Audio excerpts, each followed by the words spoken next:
At 35, it is supposed to be the golden age for a man's career to take off, but for Mr. Zhang, this number has become a barrier he cannot overcome. A layoff notice has plunged his former real estate elite into the depths of unemployment. Looking around, he realizes that countless former friends and colleagues have not escaped the same fate. 45-year-old Mr. Wang used to work as a sales manager in a state-owned enterprise, but a sudden layoff took away his livelihood. After numerous failed jobs applications, he ended up at Foxconn, starting a new chapter of his life on the assembly line. Their stories are just a glimpse into the midlife crisis in China. In 2022 alone, more than 500,000 Beijing residents over the age of 35 lost their jobs. At 45, Mr. Wang struggled to find a job. He applied for positions suitable for him as a cleaner, security guard, or waiter, but was repeatedly rejected due to his age or failing medical exams. With nowhere else to turn, Mr. Wang thought of Foxconn. Foxconn's hiring policy stands out in China's job market for being particularly open and inclusive, not discriminating against job seekers over 35 years old. Anyone under 48 can apply, with no requirements for education, height, or gender as long as they have basic literacy skills. Mr. Wang finally found a place for himself. Although the work was hard and the pay was not as good as before, at least he had a stable source of income. Mr. Wang's experience of finding work at Foxconn actually reflects a thought-provoking phenomenon. Why in a sluggish economic environment can this foreign company, which is in the process of divesting, still provide a large number of jobs for middle-aged people? It turns out that this is due to Foxconn's strong global supply chain and resource integration. With this advantage, Foxconn not only maintained strong export figures and employee numbers in 2024, but also provided employees with a relatively relaxed environment and humane treatment. Behind this is Foxconn's corporate culture, which promotes individualism and employee value, as well as strict compliance with labor laws. In contrast, many local Chinese companies, especially small and medium-sized private ones, have fallen into difficulties after the massive withdrawal of foreign capital due to their over-reliance on orders from foreign companies. They may also exploit their special relationships with local governments to cut corners in labor management. For example, in manufacturing hubs like Dongguan, it is not uncommon for factories to have excessive overtime, withhold wages, or neglect safety protections. Local governments under pressure to maintain employment tend to take a lenient approach to these issues. As for state-owned enterprises, they often have to balance political goals. During economic downturns, they tend to focus more on fulfilling national missions rather than improving employee benefits. Through these phenomena, it is not difficult to see that the prosperity of China's economy in recent times have been largely driven by foreign enterprises. Local companies, especially private ones, have mostly benefited as suppliers to foreign companies. Even foreign capital withdrawals on a large scale, these companies also find it difficult to survive. Mr. Zhang, who has worked in real estate industry for several years after spending a decade in Shenzhen, thought his life was gradually getting on the right track. Unexpectedly, at the age of 35, he faced the fate of unemployment. His former colleagues who graduated from top universities in China have also been unable to find suitable jobs for over a year. Those who managed to find a job with a pay cut are already feeling fortunate. Mr. Zhang has elderly parents and young children to support. His wife stays home to take care of the kids, so the entire family's livelihood depends on him alone. The mortgage, car loan, and other debts that must be repaid weighs heavily on him, not to mention sudden expenses like medical bills. He has no choice. Just because he is 35, the resumes he sends out seems to disappear without a trace. He is considering whether to work as a ride-hailing driver or delivery food while continuing to search for a job. Even IT professionals who normally have no trouble finding jobs often find themselves laid off without warning after the age of 35. They can no longer find high-paying jobs like before and are forced to take on significantly lower-paying outsourcing work or switch to delivering food or driving for ride-hailing services. dropping from a respectable middle-class lifestyle to the bottom of society overnight. Miss Lee, 35, has worked in the IT industry for 12 years and was employed at a large tech company in Beijing. She was a tech expert. Unfortunately, at the end of last year, she was laid off by her company. Confidently, she sent out resumes only to find that 9 out of 10 applications went unanswered. When she finally got an interview opportunity, she was rejected due to her age. With no other option, Miss Lee had to take a job at an outsourcing company with her salary reduced by 35% and no year-end bonus.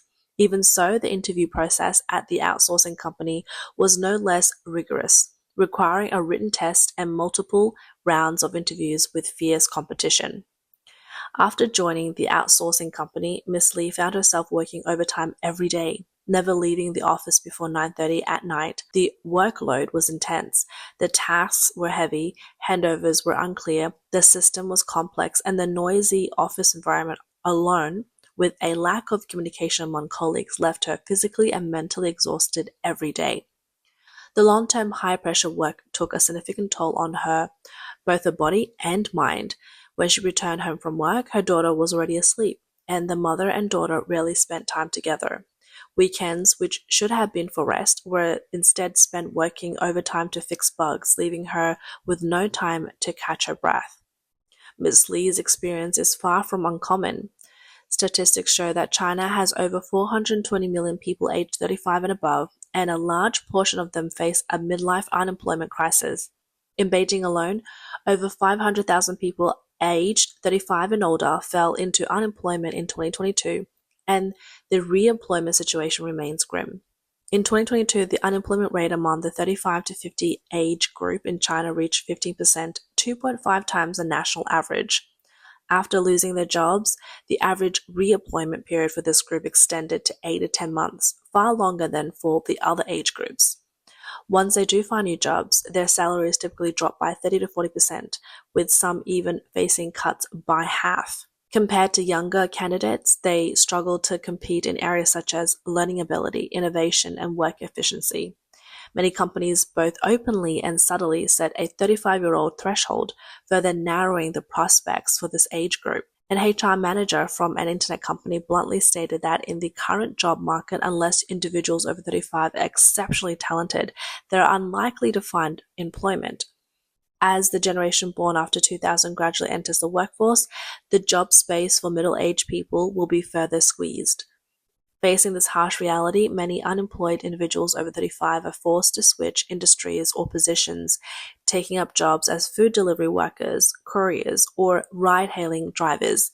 These jobs are tough and the income is low. In 2022, China added 780,000 new food delivery workers, with those aged 35 and above accounting for more than 40% of that number. These workers spend their days on the road, exposed to the elements, working day and night just to make ends meet. Some, unable to find opportunities at home, choose to leave their hometowns and seek work abroad. Mr. Jiang, who once owned his own clothing factory in Wenzhou, used to make a net profit of 60,000 USD annually before the pandemic. However, at the beginning of 2021, he was forced to close his factory due to the pandemic, leaving him with over 5 million yuan in debt. Desperate, he sold all his assets and illegally immigrated to the United States.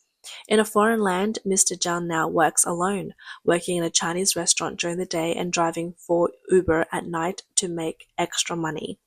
Without legal status or legitimate work, he lives every day in fear of being deported. Such dramatic life changes are not uncommon in China, and their pain and helplessness are deeply moving. In the current economic climate, opportunities are indeed scarce. However, India might still offer some job prospects with decent pay if one is willing to go. But for most, the thought of leaving home and traveling thousands of miles to a foreign country is hard to accept. Miss Chen, who works for a foreign company, faces such dilemma. At 35, she is at a peak of her career but now faces the threat of unemployment. The burden of a heavy mortgage, car payments, and her children's education expenses weighs heavily on her. The company offered her the option to work in India, but for a family rooted in Shenzhen for years, this is not an easy decision. Moreover, the living and working conditions in India are far inferior to those in China. Even though the company promises an additional monthly allowance of 30,000 yuan, the safety and happiness of her family are clearly more valuable. However, refusing the transfer means losing her job. As a 35-year-old woman, finding another job will be incredibly difficult. If she were to rely on so-called social security and unemployment benefits, she would find that despite years of paying into unemployment insurance, actually receiving the benefits is fraught with difficulties, and she might not get a single penny. According to reports from people laid off last year, applying for unemployment insurance through Alipay was consistently rejected. The coverage of medical insurance is also very limited, with many drugs and treatments options not covered. Workers' compensation insurance is even harder to utilize. As for pension insurance, even if she lived another 30 years to claim it, the monthly amount will be next to nothing. The figures in the housing fund account may look substantial, but unless one passes away or buys a house, only a few hundred yuan can be withdrawn each month, providing little real support for daily living. For those over 35 who are unwilling to work low-paying jobs, the government provides little help or opportunities.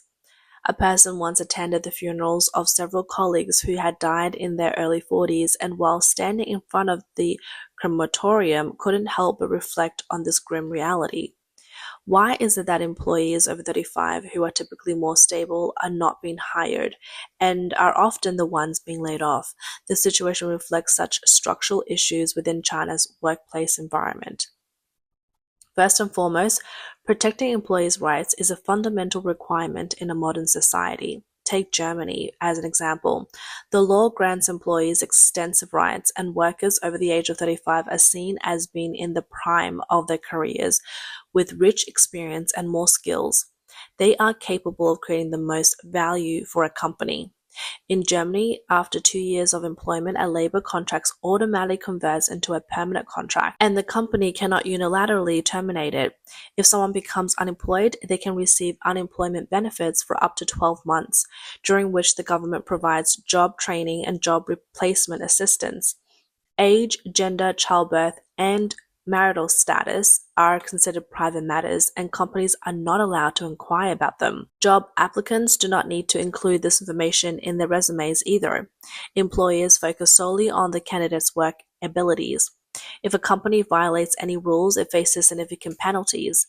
This illustrates that respecting and protecting workers' rights has become a widely accepted and necessary principle of law in Western society. In contrast, China's workplace environment shows a stark difference. Malicious competition and excessive competition are prevalent both among companies and employees. While competition exists in Western countries as well, there is a broad consensus on protecting workers' rights, and this is effectively enforced. However, in the Chinese workplace, there is an overwhelming emphasis on wolf culture and unconditional overtime. Those who can endure these conditions are often only the young and the inexperienced. The roots of these problems are multifaceted, involving historical, cultural, economic development stages, and demographic factors, but fundamentally it reflects the broader shortcomings in human rights protection across Chinese society. Although Chinese constitution and laws clearly stipulate the basic rights of citizens, the legal system for protecting labor rights is still underdeveloped, and law enforcement is inadequate. When balancing economic development and labor protection, the government often leans towards the former. Additionally, due to years of Communist Party-led planned economy and ideological influence, the general public's awareness of human rights is relatively weak. Some people even glorify sacrificing individual interest and obeying the bigger picture as virtues, which objectively contributes to the perpetuation of rights violation. At the same time, most companies prioritize maximizing profits, neglecting their social responsibility to protect employees' rights and well-being. Moreover, public discourse on human rights is strictly controlled by the CCP, leading to a lack of proper discussion and awareness in society. As a result, human rights issues fail to become topics of public concern. Workplace human rights issues are indicative of the broader state of human rights protection in society. It's not just a problem of one sector or industry, but a societal issue that requires widespread awareness, improvements in the rule of law, a stronger sense of responsibility among businesses, and an open and inclusive space for public discussion. Every citizen, every business, and every government department should become a defender of human rights. Speaking of human rights protection, Mr. Meng, a 44-year-old company manager, is worried about the continuously rising social security contributions. Typically, Shanghai would adjust the base for social security contributions every July, but this year, even by the end of July, there was still no news indicating that the authorities are struggling to make a decision. The Chinese government needs to provide pensions for an increasing number of elderly people, which means it has to raise the base of contribution. However, ordinary workers are already burdened with mortgages, car loans, and the cost of raising children, leaving them financially stretched. If Social Security costs increase further, it will undoubtedly cause strong dissatisfaction. Seeing Social Security becoming a heavy burden for businesses, many companies in Shanghai are considering relocating their employees' Social Security payments to nearby cities.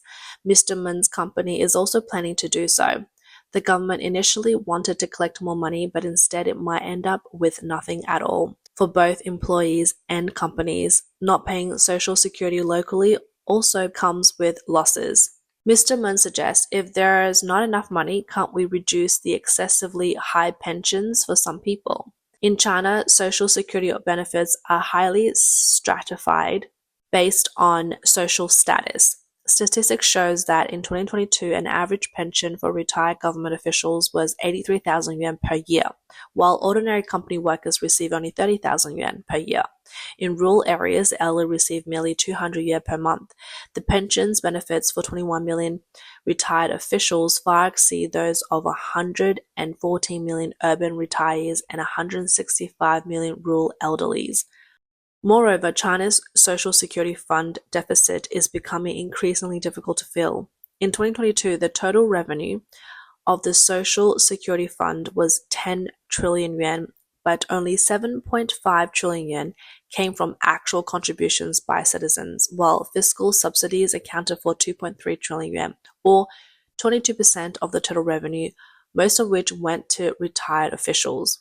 Without fiscal subsidies, the true deficit in the Social Security Fund in 2022 was an alarming 1.4 trillion yuan. If fiscal subsidies were to stop, with the Social Security Fund running a deficit for over 1 trillion yuan annually, the surplus could be exhausted in 7 to 8 years. Mr. Mun reflects, why was there a massive crackdown on underpayment or non-payment of Social Security contributions by private companies in 2022? Why was there a significant increase in the Social Security payment standards for ordinary citizens in 2023? The answer is clear. The Social Security contributions paid by ordinary people largely turn into benefits for retired officials. By the time ordinary citizens retire, there may be no pension left for them to receive. This sentiment reflects the feelings of ordinary managers and middle-aged workers. Under the governance of the Chinese Communist Party, the economic rights of the people are entirely neglected. How much hope can they really have for the future?